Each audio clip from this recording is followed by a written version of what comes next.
तो पिछले एपिसोड में हमने देखा था कि कैसे बूफंग अपनी मदर की शॉप पर आए गुंडों को अच्छे से मजा चखाकर वापस भेज देता है, पर वो गुंडे तो अपने बॉस को लेकर आ जाते हैं। यहां दूसरी तरफ सोंग स्वंग को भी बूफिंग की हेल्प की जरूरत थी, तो वो भी उसे ढूंढते ढूंढते उसकी मॉम की शॉप पर आ जाती है। बूफंग वो सीनियर को निपटाने के स्वंग के साथ उसकी हेल्प करने निकल जाता है, जहां उसे पता लगा था कि इसके कलीग काफी बुरी तरीके से इंजर्ड है और ये मैटर सिर्फ बूफिंग सॉल्व कर सकता है। इस एपिसोड की स्टार्टिंग में दिखाया जाता है कि स्वंग बूफिंग को अपने साथ हॉस्पिटल ले आई थी। हॉस्पिटल में एंटर होते ही शंग शंग को अंकल फन का कॉल आ जाता है। वही पुलिस ऑफिसर बात करने से शंग शंग को वो काफी ज्यादा परेशान लग रहे थे, तो वो उन्हें कंसोल करते हुए कहती है कि आप फिक्र मत कीजिए, मैं अपने साथ मेकिंग सिटी के सबसे बेस्ट डॉक्टर को लेकर आ रही हूं जो इस मैटर को अच्छे से संभाल सकते हैं। इस बात से उसका इशारा बूफिंग की तरफ था। कॉल रखने के बाद वो काफी ज्यादा हैरान होते हुए कह रहा था कि क्या तुमने मुझे मेकिंग सिटी का सबसे बेस्ट डॉक्टर कहा? तुम मेरे बारे में इतना अच्छा कब से सोचने लग गई? क्या फाइनली तुम्हें मेरे टैलेंट पर यकीन हो गया है? शॉन तो मुंह बनाते हुए कह रही थी कि ठीक है ना, ज्यादा भाव खाने की जरूरत नहीं है। तुमने मेरे ग्रैंडपा को ठीक किया है तो तुम बुरे डॉक्टर थोड़ी ना। अच्छे अच्छे डॉक्टरों ने उन्हें ठीक करने में हार मान ली थी। और इसके अलावा मैं बड़ी उम्मीद के साथ तुम्हें यहाँ पर लेकर आई हूँ, तो प्लीज़ मेरे कॉलीग्स को अच्छे से ट्रीट करना है, वो मेरी वजह से मुसीबत में पड़े हैं। मैंने ही अपने रिसेंट केस के लिए उन्हें छानबीन करने को भेजा था और मुझे नहीं पता था कि उनके साथ ये हो जाएगा। इसलिए मैं चाहती हूँ कि तुम इस केस में अपना बेस्ट। बोफिंग कहता है कि फिक्र मत करो, मैं एक डॉक्टर हूँ और मेरा फर्ज है पेशेंट को अपना बेस्ट ट्रीट करने की, और मैं वही करूंगा। उन दोनों से थोड़ी ही दूर पर हमें मिस्टर मां को दिखाया जाता है, जो लिनन के साथ काउंटर पर बिन बनवा रहा था। वो कहता है कि मैं अभी अभी जेल से छूट कर आया हूं और देखो ना मेरी मुलाकात किससे हो गई। ये बार बार मेरे रास्ते में क्यों हो जाता है? आखिर ये यहां क्या करने आया है? लेन लेन भी उसे काफी गुस्से से घूर के देख रही थी।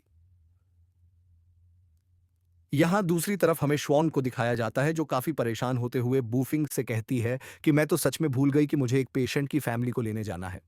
तुम पहले जाकर अपनी ट्रीटमेंट को शुरू करो, मैं तुम्हारे पीछे पीछे आती हूँ। हाँ, रूम नंबर 102 में, जो कि इमरजेंसी रूम के जस्ट पास में है, तुम्हें वहां पर मिस्टर भी मिल जाएंगे, जो मेरे कोलीग के साथ वही मौजूद है।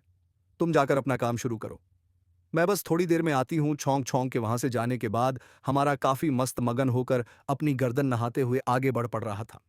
ये देखकर तो को मिर्ची लग जाती है। वो कहती है कि देखो कितना मजे लेकर आगे बढ़ रहा है, ऐसा लग रहा है जैसे कि ये यहाँ पर जॉब के लिए आया हो। पक्का ये किसी इंटर्नशिप के लिए आया होगा, क्योंकि ये थर्ड ईयर का मेडिकल स्टूडेंट जो है। ये सुनकर तो मिस्टर मा आगे बढ़ते हुए कह रहा था कि अब देखता हूं कि ये कैसे आगे जाता है। पहले इस लड़के से अपना पुराना हिसाब तो चुकता कर लूं।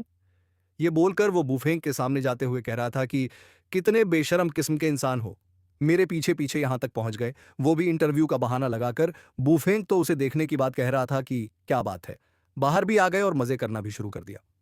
वो तो चिढ़ते हुए कह रहा था कि अपने काम से काम रखो, मेरे मैटर में ज्यादा घुसने की जरूरत नहीं। वही बूफंग तो लेन लेन से कहता है कि क्या बात है, तुम इसके साथ यहाँ क्या कर रही हो? डॉक्टर्स को दिखाने आई हो क्या? इसके दिए हुए उस जेड ब्रेसलेट से तुम्हारी बॉडी में पॉइजन चला गया। शायद बूफंग का गैस बिल्कुल सही था, क्योंकि ये लड़की चिढ़ते हुए कह रही थी कि क्या तुम सही से बात नहीं कर सकते? ये मत सोचो कि अब तुम एक रेस्टोरेंट के ओनर हो तो तुम बहुत ज्यादा, तुम्हें तो कोई बिजनेस चलाना भी नहीं आता। ना तो तुम्हारे पास कैटरिंग स्किल्स है और ना ही मैनेजमेंट स्किल्स। जल्दी ही तुम और तुम्हारा वो सो कॉल्ड रेस्टोरेंट मिट्टी में मिल जाएगा, पर वैसे मानना पड़ेगा तुम हो तो काफी ज्यादा स्मार्ट, जो सिर्फ अपने रेस्टोरेंट पे रिले नहीं करे, यहाँ पर इंटर्नशिप के लिए भी आ गए। मिस्टर मा तो कहता है कि क्या तुम हमें इसकी बॉडी लैंग्वेज से नजर नहीं आ रहा कि यहाँ इंटर्नशिप के लिए नहीं आया बल्कि किसी लड़की के साथ आया है? तुमने देखा नहीं था, इसके साथ एक खूबसूरत लड़की खड़ी थी। ये एक नंबर का लड़कीबाज है। उस दिन किसी और को अपनी गर्लफ्रेंड बता रहा था और आज किसी और के साथ फ्लर्टिंग कर रहा है। ये सुनकर तो लेन लेन हंसते हुए कह रही थी कि अच्छा हुआ मैंने तुमसे ब्रेकअप कर लिया। अब मैं जाकर तुम्हारी गर्लफ्रेंड को बताऊंगा कि कैसे तुम उसके पीठ पीछे दूसरी लड़कियों को भी डेट कर रहे हो। मुझे नहीं पता था कि तुम इस कदर नीचे गिर जाओगे कि 1722 लड़की को घुमाओगे। वैसे ये सुनने के बाद तो वो तुम्हारी क्या क्लास लगाएगी ना। वैसे भी वो काफी ज्यादा अमीर है। अगर उसे पता लगा कि तुम उस पर चित कर रहे हो तो फिर तो तुम्हारी खैर नहीं। वो फेक तो काफी गुस्से में अपना मुक्का दिखाते हुए कह रहा था कि क्या तुम्हें मार खानी है, जैसे बकवास ट्यूमर्स फैला रही हो। वैसे मैं एक अच्छा दोस्त होने के नाते तुम्हें बता दूं कि जिस पर्सन के बारे में तुम लोग बात कर रहे हो ना, पहले उसका बैकग्राउंड चेक करके आ जाओ, वरना मुझसे पहले वही तुम्हारी क्लास लगा लेगी। एक्सक्यूज मी, मुझे कुछ काम है। ये बोलने के बाद वो दोनों को धक्का देते हुए आगे बढ़ जाता है। लिनलिन तो काफी बुरी तरीके से किलस गई थी। मिस्टर माओ से संभाले हुए कह रहा था कि फिक्र मत करो, वो जा रहा होगा यहाँ का बाथरूम साफ करने। वो तो मिस्टर माँ को हक करते हुए कहती है कि मिस्टर माँ, प्लीज जब आप मुझे डायरेक्टर बना देना तो मैं इससे पक्का टॉयलेट साफ करवाऊंगी। वो तो कहता है कि हाँ स्वीटार्ट, तुम्हारे लिए मैं मिस्टर झाग से जरूर बात करूंगा और तुम जरूर डायरेक्टर बन जाओगी। इसके बाद हमें हॉस्पिटल रूम का सीन दिखाया जाता है जहां पर पेशेंट एडमिट थे। मिस्टर चाओ उन्हें काफी देर से चेक कर रहे थे। उनकी बॉडी से एक ब्लैक कलर की नेगेटिव एनर्जी रिलीज हो रही थी। मिस्टर चाओ वहां मौजूद डॉक्टर्स से पूछते हैं कि टेस्ट रिपोर्ट में क्या निकला। डॉक्टर बताते हैं कि मिस्टर चाओ, हमने इनके सारे टेस्ट चेक कर लिए, सारी चीजें नॉर्मल है।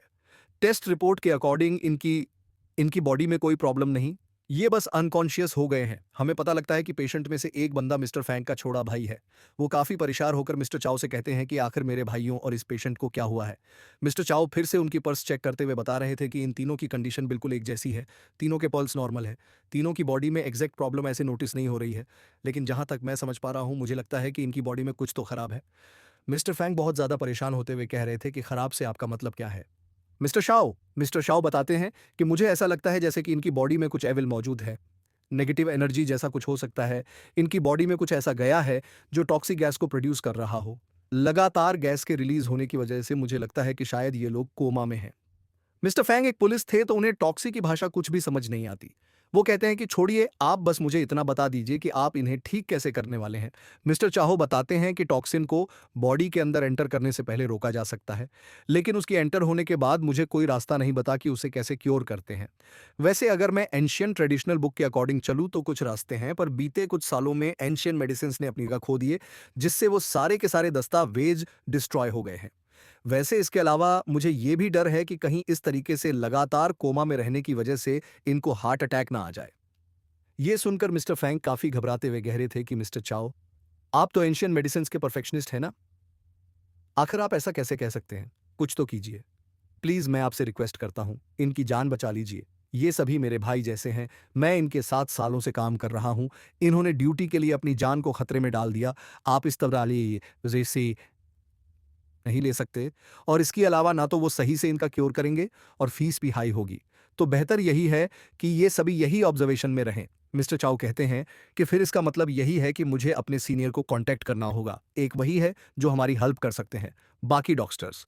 तो ये सुनने के बाद काफी ज्यादा हैरान होते हुए कह रहे थे कि मिस्टर चाओ, आपके एक सीनियर भी है, मैंने मुझे उठा के चले आ रहे हो। अगर तुम हो कौन, तुम्हें दिख नहीं रहा कि यहाँ पर हम सभी पेशेंट को ट्रीट कर रहे हैं? बूफैंग तो कहता है कि मैं यहां पेशेंट को ट्रीट करने ही आया हूं। मुझे श्वांग श्वांग ने यहां पर भेजा है उसके कलीग्स का। हम लोग पहले से ही काफी ज्यादा परेशान हैं, इसलिए हमें और परेशान मत करो। उन सभी की बकवास सुनने के बाद मिस्टर चाओ गुस्से में चिल्लाते हैं कि क्या बकवास कर रहे हो, मुंह बंद करो सब अपना।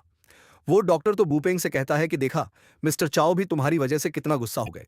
वो चाहते हैं कि तुम यहां से बाहर निकल जाओ, वरना अब हमें सिक्योरिटी बुलानी पड़ेगी तुम्हें निकालने के लिए। उनको ग्रीट करने लगते हैं कि सीनियर आपका स्वागत है।